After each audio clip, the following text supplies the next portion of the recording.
Hello friends, welcome to my kitchen with tasty food. My kitchen with tasty ফুডে আপনাদেরকে স্বাগত জানিয়ে শুরু করছি আজকের পর্ব। আজকে আমি যে রেসিপিটি আপনাদের সঙ্গে শেয়ার করব সেটি হলো একটি ভিন্ন স্বাদের পার্শে মাছের রেসিপি। শুরু করার আগে আপনি যদি চ্যানেলে প্রথমবার ভিজিট করছেন তাহলে চ্যানেলটাকে সাবস্ক্রাইব করার অনুরোধ রইল, আর পাশের বেল বাটনটাও প্রেস করে দেবেন যাতে করে সবার আগে নোটিফিকেশান আপনার কাছে পৌঁছে যায়। তো চলুন শুরু করা যাক। এখানে 4টে পার্শে মাছকে খুব ভালো করে ধুয়ে জল ঝরিয়ে রেখেছি। দিয়ে দিচ্ছি সামান্য পরিমাণে হলুদ এবং হাফ টিস্পুন পরিমাণ মতো লবণ। এবারে মাছটাকে ভালো করে লবণ হলুদ দিয়ে মেখে নিচ্ছি। মাছটাকে ভাজার জন্য কড়াইতে সর্ষের তেল গরম হতে দিয়েছি। তেলটা গরম হয়ে গেছে, দিয়ে দিচ্ছি মাছগুলোকে।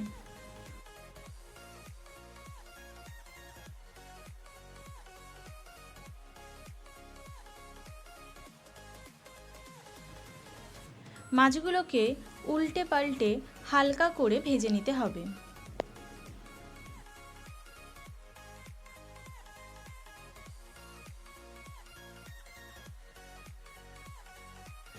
মাছগুলো ভাজা হয়ে গেছে, এবারে ওই তেলেই দিয়ে দিচ্ছি 2 থেকে 3টে কাঁচা লঙ্কা এবং সর্ষে ও কালো জিরে।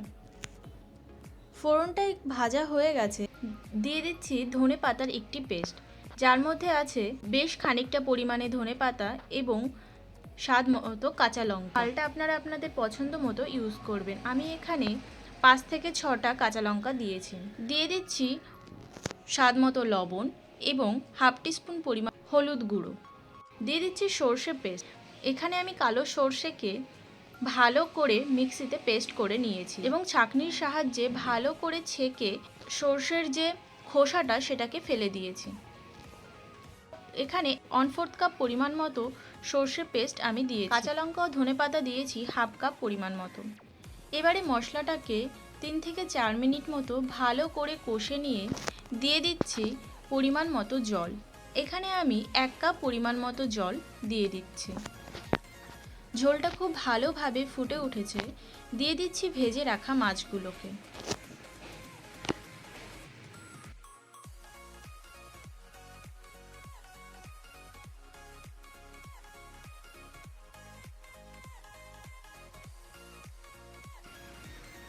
আবারও ঢাকা চাপা দিয়ে হতে দেব 4 থেকে 5 মিনিট মতো।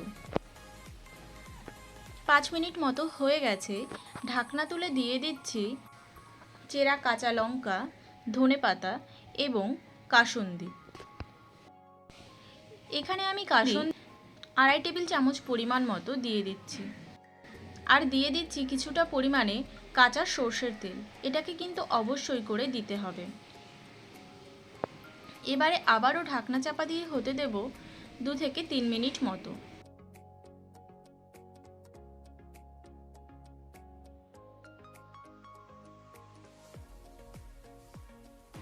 ব্যাস তৈরি হয়ে গেল ধনেপাতা কাসুন্দি দিয়ে পার্শে মাছের ঝাল। রেসিপিটা একবার বাড়িতে ট্রাই করে দেখুন, আশা করছি ভালো লাগবে।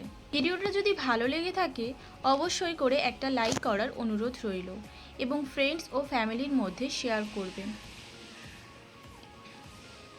এবং অবশ্যই করে একটা কমেন্ট করার অনুরোধ রইল। আজকের মতো এই পর্যন্তই। আবারও দেখা হবে নতুন কোনো রেসিপি নিয়ে।